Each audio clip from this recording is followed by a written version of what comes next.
zinām. Varbūt ir kaut kādas lietas, ko mēs varam saorganizēties jau tagad, piegatavoties, ja gadījumā iestājas grūti brīži.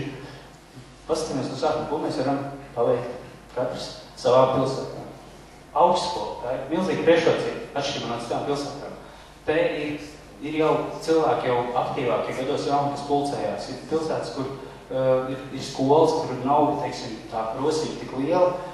Varēs varbūt atrisināt vieglāk arī tā elpa jautājumus. Daudziem cilvēkiem, kas grib kaut ko aktīvi darīt, šis ir viens no atslēgas punktiem, ka nav kur satikties, nav kur apspriesties.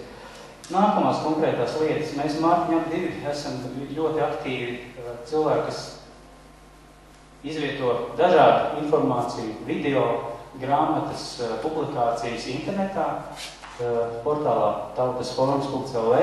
Arī auditorijā ir cilvēki, kas ir aktīvi bijuši un jau ir iesūtījuši mums arī vērtīgus materiālus, kurus var izmantot skolās, kur ir piemēroti ikvienam, vienkārši, kas rosina padomāt, rosina uz pārdomāt. Paši piedalieties, tik daudz vērtīga informācija internetā, tulkojam uz latviešu valodu, montējam, izgriežam, sūtam, iesakam citiem.